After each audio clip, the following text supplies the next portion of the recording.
This is the Zagros Mountain Trail.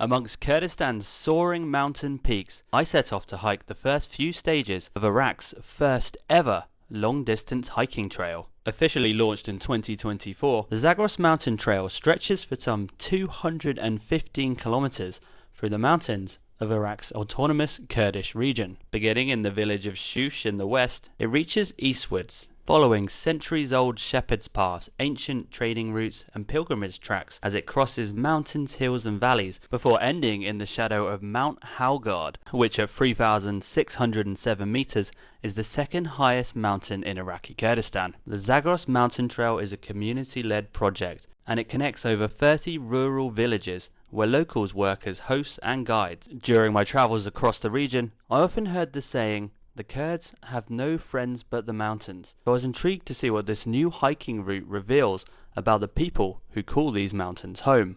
To learn more, I met up with a local guide and hiking enthusiast Arazu, who runs the company Kurdistan Outdoors. Over the next few days, we'd hike 2 of the Zagros Mountain Trail's 13 stages, starting with the hike from the mountaintop town of Akre to the village of Shush.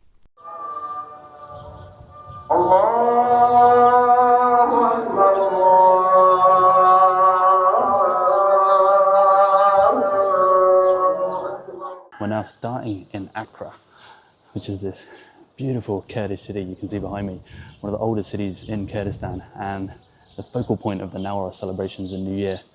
And yeah, just look at this, like a raid across the mountainside.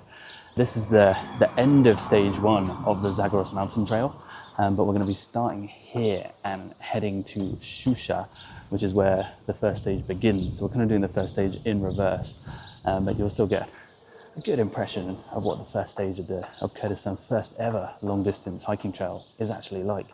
A stronghold of Kurdish heritage, Akre was the perfect introduction to the Zagros Mountains.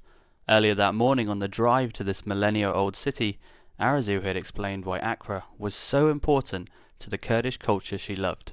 First off, it's one of my favorite places in Kurdistan. I was about to cry when I saw the city. So I'm just telling you how much I'm in love with the city. As a travel agency, it's the heaven of someone like me to bring people in.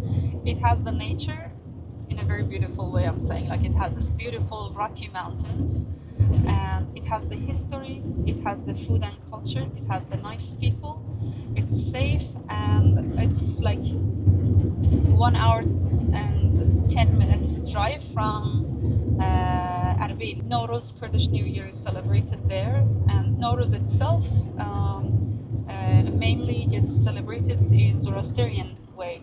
So fire is involved. The evening of March 30th, they wear their traditionals and they walk with the torch like a stick.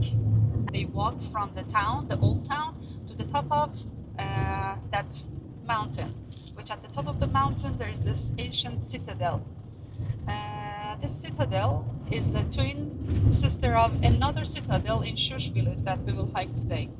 So they say that King Zand, one of the Kurdish kings, like over 3,000 years ago, built this place. Not a long time ago, the hiking trail, Zagros Mountain Trail, started from one of the villages outside Akre, Shush village. That's the stage 1 of Zagros Mountain. The trail is really rich in history, and that's actually the trail that people have been commuting over 4,000 years. And it's not just something we created it. It has been there, and the main aim of Zagros Mountain Trail team is to expose that ancient past, the ancient trail that people would commute from Turkey, like northern Kurdistan, to this Kurdistan, and also to go to Mosul, and then to cross Mosul and go to the other Mesopotamian areas. The city itself, like mainly it's a Kurdish city, but nowadays we also have some Arabs. After ISIS attack, Akre also opened its arms to the refugees, and one of the former prisons of Saddam Hussein became one of the camps for the refugees. And the people are like, I would find them like the kindest people, the most polite ones, and the most welcoming ones.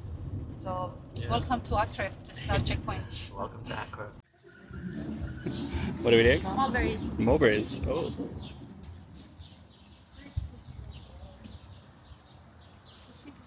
It's the season for mulberries. We're just setting off from Akre. This is the big mosque. It says it dates back to about 642 AD.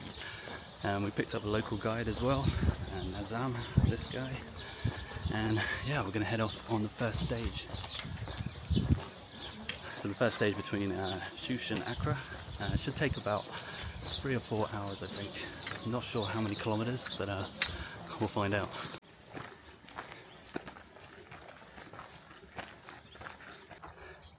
Alright, so first stage well underway. We've walked up this winding mountain road. It's more like a 4x4 track than a hiking trail, and it leads all the way from Akre up in to the mountains behind. So I think that's where we're heading.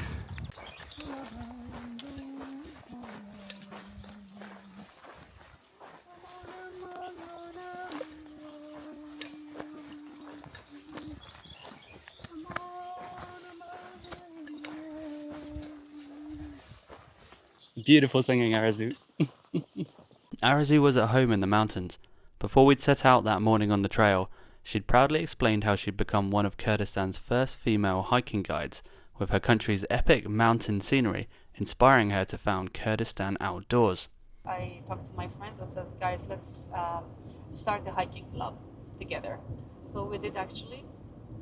And every weekend we were hiking. I've been doing hiking since I was a child. It's amazing. Like mentally, it helps you, emotionally, it settles your emotions, physically it challenges you, and you stay fit. I had a presentation about hiking at the American University. Then I said, okay, the registration form is ready, and then I ran out of the paper. So 100 people signed up. The first ever hike we had was like 100 people. So ever since, every Friday, I've been taking people because Friday in Kurdistan is the weekend. Then it wasn't just hiking. We had the cycling as well, and then we had the gathering, and then all social awareness about keeping the environment clean, and then planting trees. So it was like a lot of other ecotourism related activities based on the community. And now Kurdistan Outdoor has created its own small communities from the big community, that we are also adding not just the tourism itself, supporting the art and craft of Kurdistan to be added to part of our tourism activities. So a lot of people nowadays are being more aware about the importance of reviving culture. How, like when we go to the villages, they want to buy something from the village, for example, some craft, or they want to buy the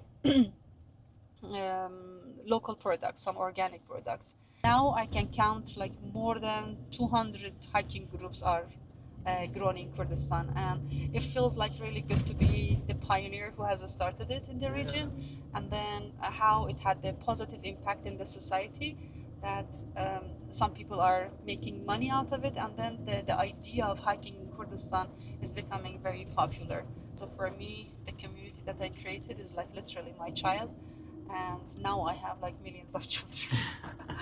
So it's just good to be alive. You know, it gives you this sense of feeling alive and very useful, and have that good impact for your community.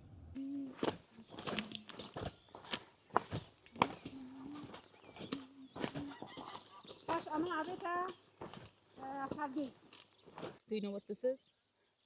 No. It's like a donkey's shoe, like a horseshoe, donkey's shoe. Yeah. So if you find them, it means that it brings luck for you. So Oh. good luck. Thank you. Suspas. So we're just reaching the first village now, about an hour's hiking in, and it's absolutely spectacular here. These are the mountains. It's beautiful. But Arazu, the guide, was just saying that this is kind of like a seasonal trail almost. Different trails open all year round, but different routes, and the guides will pick kind of the best route depending on the season. So you can always kind of hike around, even in the snow. She was saying they hike, but because the Kurds are traditionally nomadic people, they're very used to kind of walking different routes in the seasons, and going to higher pastures or lower pastures depending on the weather, the season, the climate, etc. So walking the Zagros Mountain Trail, you really get a sense of the traditions of the nomadic traditions that are still kind of here in Kurdistan, which is amazing. Was there a reason why the first section of the trail starts like in Shusha and then comes to Akre? Because it was supposed to start, as I heard, it was supposed to start from the gate of Mosul in the ancient town of Amedi. Oh, okay. So that was like the ancient track indeed. So people from Turkey, and like current Turkey, in the ancient time we didn't have Turkey. So it was like from Anatolia. Yes, exactly, and from like Kurdish parts mainly, like that side of the border. They would commute from that trail, and then stop by Amedi, and then enter through the Mosul gate, and then from there they would go to Dohuk and Mosul. So they wanted to start it from there, but because of some conflicts that Turkey causes for the border situation, for the safety concerns, they skipped that. Maybe in the future there'd be some. Oh, okay, so they could extend But for it. now, because Akre is fully safe, and it's, as you see, it's like rich in culture and a lot of historical places, and all of these villages, they have been here for over 4,000 years. Oh, wow. So it was like to mix the safe trails with the culture and a lot of storytellings. Oh, okay, yeah. Amazing. Behind this rock is the ancient citadel of Akre that they celebrate Nowruz. So that citadel would be connected to the other citadel in Shush village. And it was like built at the top of the altitude of 1100 meter above the sea level. And so it wasn't built actually. We are just reviving it and exposing the ancient path to the hikers to come and hike on the safe trails and see some rural life of Kurdistan, like I would say the immersive experience of being in Kurdistan, the real Kurdistan. So it's a mix of ancient world and like the historical sites, the nature, and the experience. Yeah. So how many thousands of years do you think people have walked these trails? By record, 4,000. 4,000. And this is a clay. That's piece clay, of a like clay. a clay Yeah. from a jar, or Yeah. Amazing. Yeah. They're literally walking across history. Yes. One of the abandoned tunnels that Saddam Hussein made. He wanted to flood the entire Barzan during uprising, but it was abandoned. And to walk through that tunnel, it's like 3 kilometers if I'm not wrong, you feel like you're in the intestine of the dinosaurs. Wow.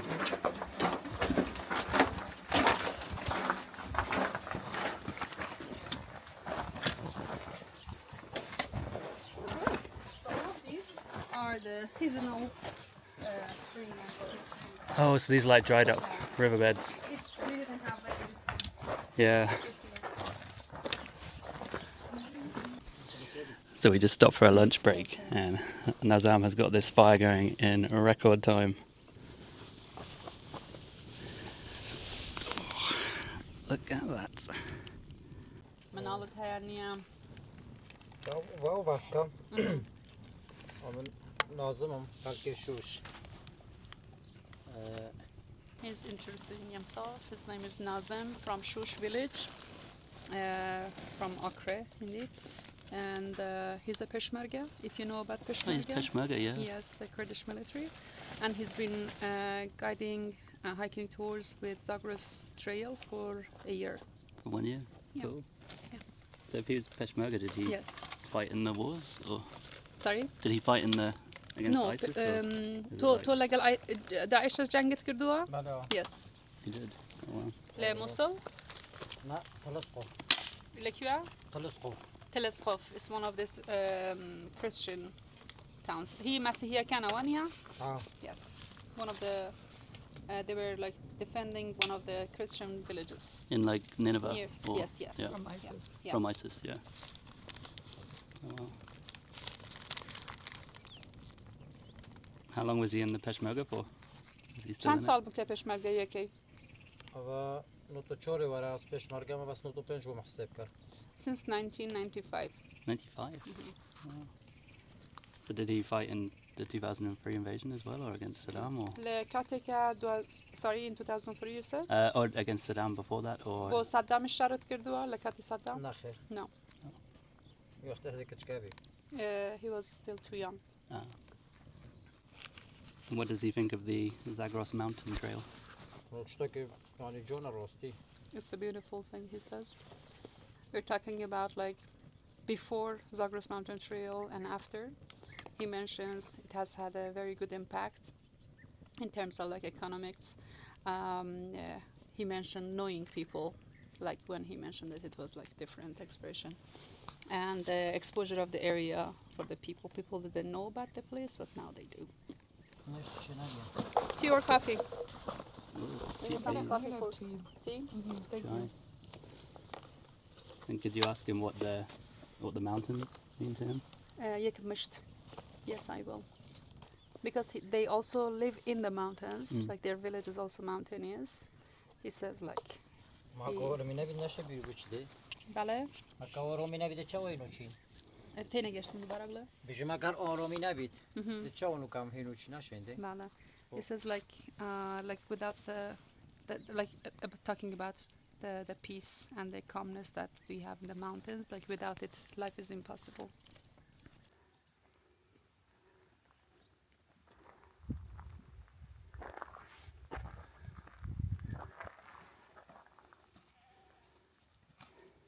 It is absolutely spectacular here and completely untouched as well. Just look at these. Yeah, the walking is tough. There's no like a waymarked trails or anything, so you're just kind of following the old shepherd's paths, the ancient trails, like thousands of years old basically. And yeah, we're just kind of heading on our way to Shusha, which is where our local guide is from actually. Because there's one citadel which was in Akre where we came from, and then another down the valley basically in Shusha. So the two were kind of connected by this ancient path that's still used by the shepherds and the farmers and the local villagers today. And as we found out at lunch, by the Peshmerga as well. So everyone in Kurdistan has a story, and it's incredible and eye-opening to hear them.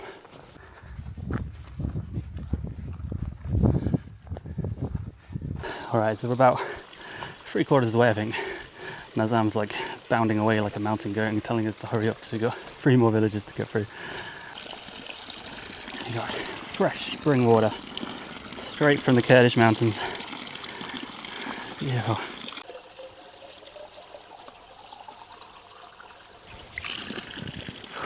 Cheers. Glorious.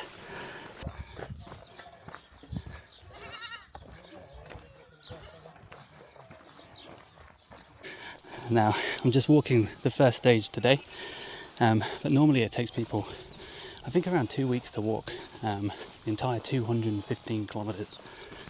And apparently this day is one of the easier days.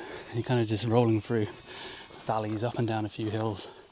But I guess there's some higher points. Tomorrow we'll be hiking another section, and we're not doing the whole thing, we're not doing it in order, but we're going to another place near Rwanda's where we'll see another section of this multi-day trail, and we'll see how tough that one is compared to this one. Because as you can see, the trail isn't really waymarked as such. It's basically just old pathways, and so if you do want to hike it yourself, it is recommended to hire one of the local guys like Nazam, for example, who kind of work on different sections of the trail that they know best, like around their homes basically. So I know a lot of people will probably want to get out there and hike on their own, but of course hiring one of the local guys obviously helps contribute to the economy, the local economy, which is one of the primary reasons the trail was created in the first place.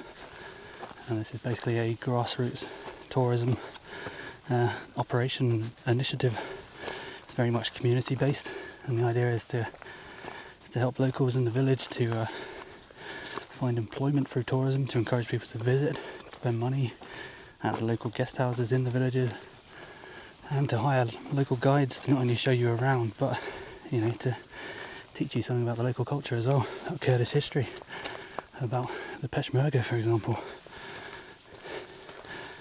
So yeah, it's getting tougher actually. I'll speak to you guys when we get to the top of this hill.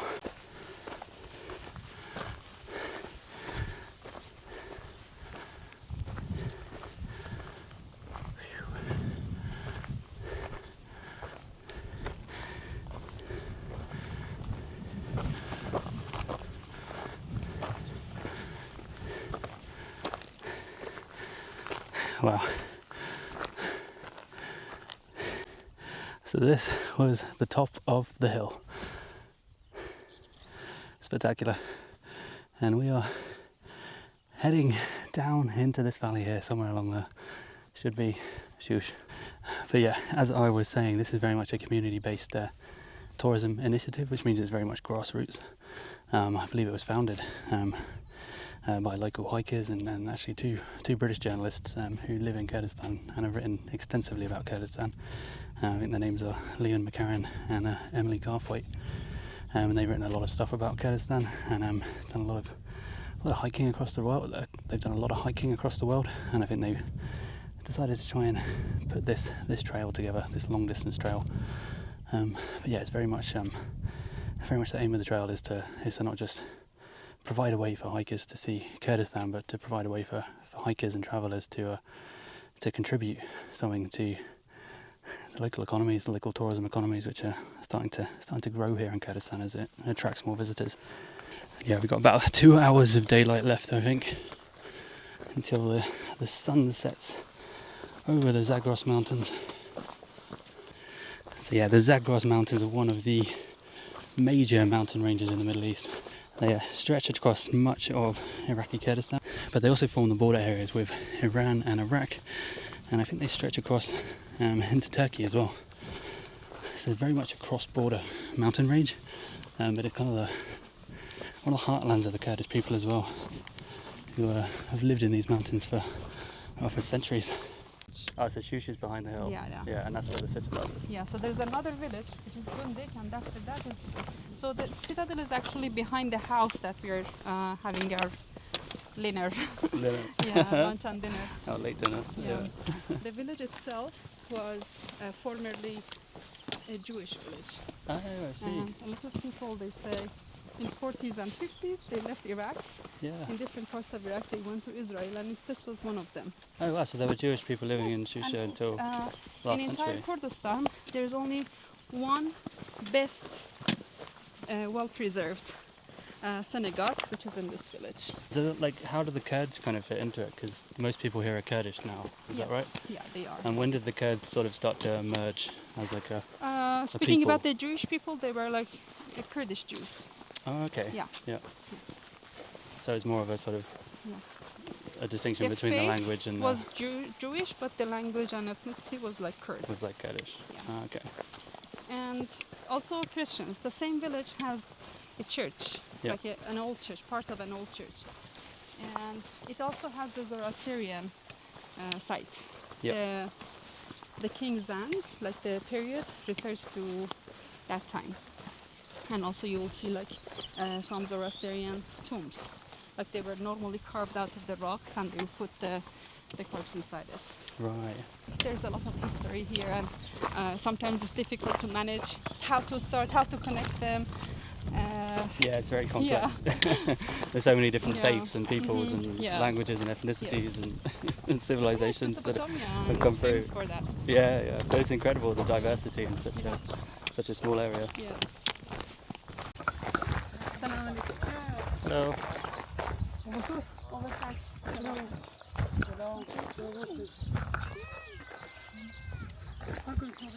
Oh, amazing. So fast.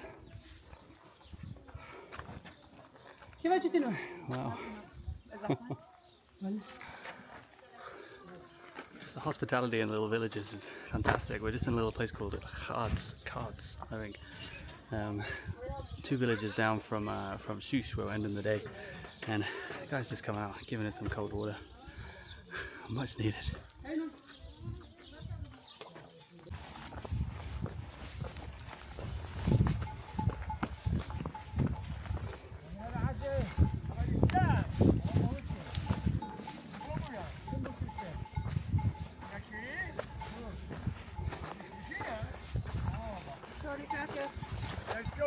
Hello.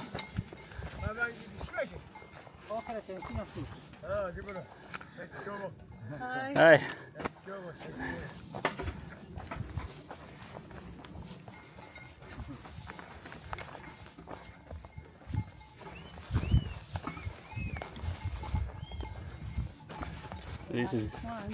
This is goats.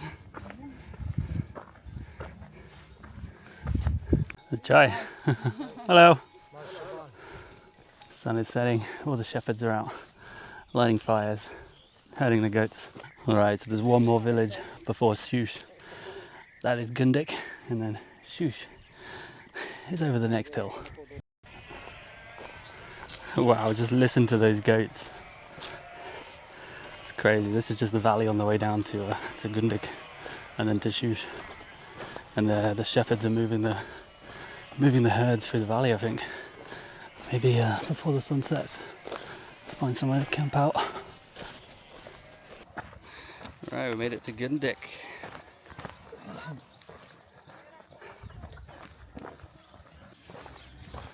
Waiting. They're so wise. Merhaba. This is the last village before Shush, but I think we got some uphill left to go.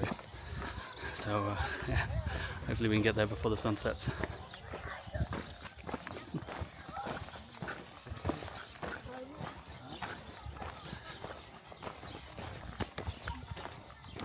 Hi. How are you? Hello. Super friendly village. We got a whole army of kids running after us.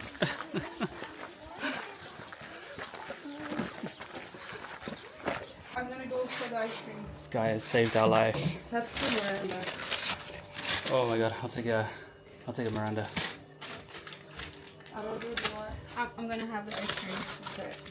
Ooh. Huh? Gundik is my new favourite village. Wow, look at the selection.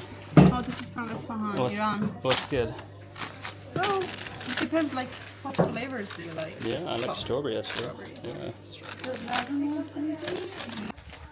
These ice creams are like 25 cents. The guys were like refusing to take full price for them. They were like, oh, it's Kurdish hospitality. You're our guest in Gundik. So I think this is my new favourite village on the trail. Oh.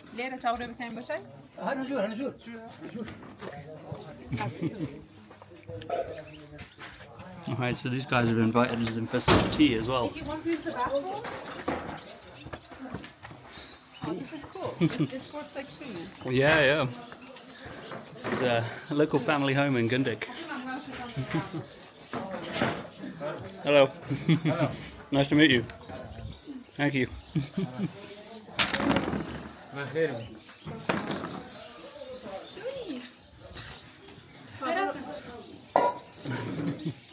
Oh. Thank you. It was fresh.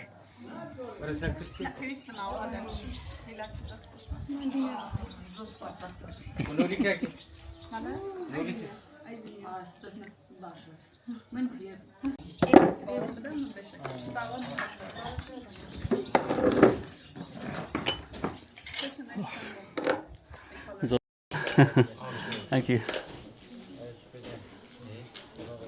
Is this his house or? Yes. Oh, it is. Oh, what's his name? Ask him in Kurdish. Say again. Navi Tochia. Bajan. Bajan. Cool.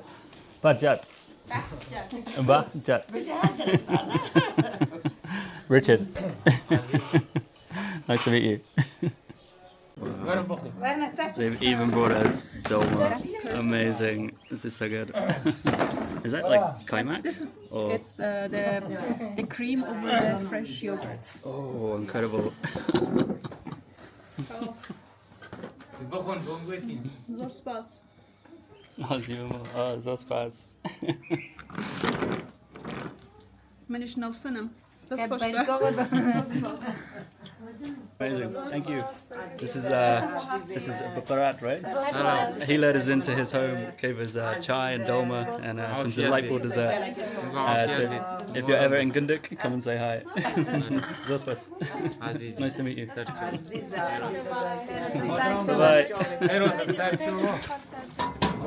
Bye. No.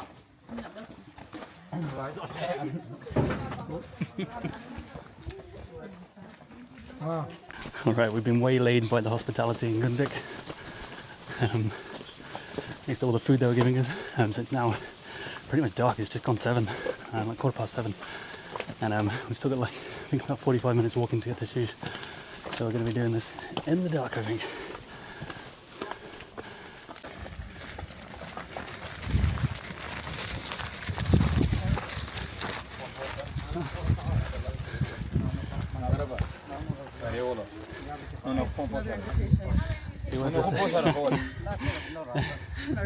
Hello. Oh my god. Another invitation to eat. So much hospitality on this trail, it's amazing. Right, it's proper dark now, we're still about half an hour out from Shush, I think. Just walking through the mountains. So hopefully we get there before it gets pitch black. Again, this is a reminder that it's good to have a local guide with you, so that when you're waylaid by the hospitality of the Kurdish people, if you spend too long eating dolma, you'll be able to find your way to your destination, even in the dark.